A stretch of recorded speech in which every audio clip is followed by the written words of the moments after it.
In today's episode of Emotional Code, we're diving into the silent battle so many of us face, but rarely name. The crushing weight of feeling like a fraud. That voice whispering, "You don't belong here." The dread of being exposed. The exhaustion of pretending you've got it all figured out. We're unpacking it all. This audio recording includes subtitles, allowing you to follow along mindfully and absorb these ideas at your own pace. Pause, rewind, or sit with the silence, whatever you need. You know that moment right after you achieve something big? Maybe you landed the job, nailed the presentation, finally got the promotion, and instead of celebrating, you're just waiting for the other shoe to drop, for someone to tap you on the shoulder and say, "Oops, we made a mistake. You're not actually supposed to be here." Yeah, that feeling, that's the imposter syndrome gremlin.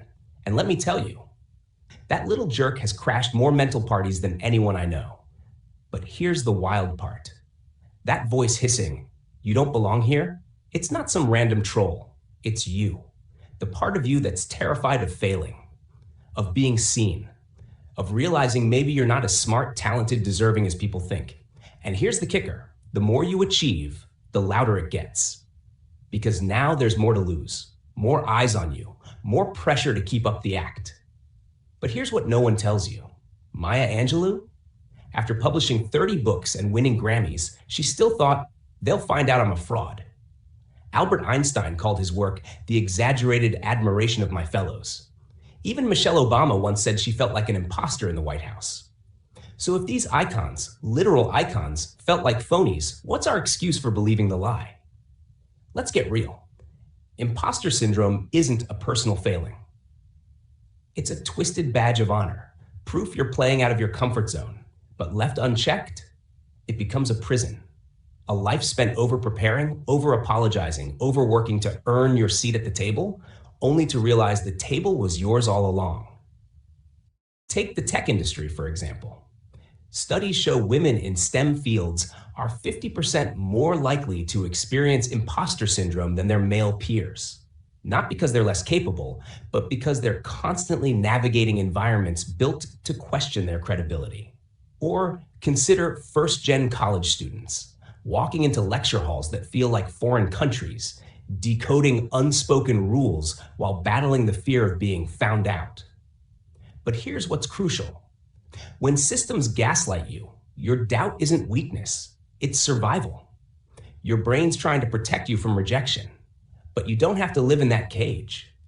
So how do you mute the gremlin? Let's get tactical. First, get nosy about your own thoughts. Next time you think, "I don't deserve this," ask, who told you that? Was it the professor who said you'd never graduate? The parent who praised results over effort? The algorithm bombarding you with overnight success stories? Here's a trick therapists swear by. Personify the imposter. Imagine it as a character, maybe a sneering critic, a dismissive teacher, or that one coworker who always undermines ideas. Give it a ridiculous name. When it starts yapping, talk back. "Oh, hey, name, didn't realize you were still bitter about that time I outgrew your limitations." By making it external, you reclaim power. Next, collect receipts. Your brain's a biased narrator. It conveniently forgets every "great job" email, but replays that one typo from 2017. Fight back with an evidence file. This could be a Notes app folder, a physical journal, or even a voice memo playlist. Fill it with screenshots of praise from colleagues, completed to-do lists, yes, even the mundane ones. Moments when someone said, "Your perspective changed everything." When the gremlin hisses, "Fraud," open it, let the facts speak. But here's the real game changer. Stop conflating expert with perfect. We think competence means having all the answers.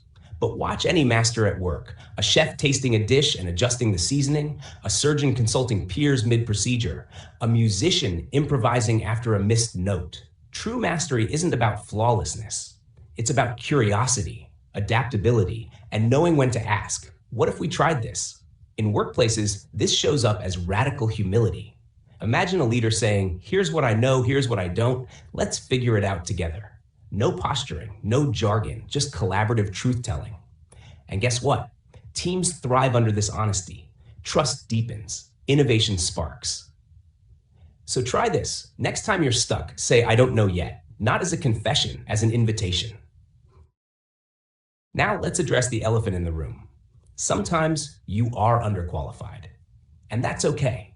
The myth of the fully prepared genius is just that, a myth. Most breakthroughs happen when people leap before they're ready. Consider J.K. Rowling writing Harry Potter as a single mom on welfare, or Steve Jobs dropping out of college to audit calligraphy classes, which later inspired Apple's typography. A mentor once said, "You don't get the role when you're 100% ready. You get it when you're 60% ready and 100% willing to learn. So scrap, fake it till you make it. Try. Learn it while you earn it." But here's where it gets messy. What if the doubt's not just in your head? What if you're actually in over your head? Two questions to ask. One, am I struggling because I'm unskilled or because I'm undersupported? Unskilled, I need training. Undersupported, I need resources, mentorship, or a fair shot. Two, is this fear or intuition? Fear, I might fail. Intuition, this path doesn't align with my values. If it's fear, breathe, then take the next small step. If it's intuition, maybe it's time to pivot, but you'll only know the difference by getting still, by drowning out the noise long enough to hear your own truth. At the end of the day, imposter syndrome isn't something to cure. It's a compass, a sign you're growing, that you care, that you're daring to want more. So the next time that voice whispers, "Who do you think you are?" Answer, someone brave enough to try, to learn, to belong. Not because I'm perfect, but because I'm here. If this felt like a warm hug for your inner critic, hit subscribe. We're building a club of recovering perfectionists, and there's always room for you. And hey, the fact you're here, still trying, still showing up, that's not fraudulence, that's courage, and the world needs way more of that.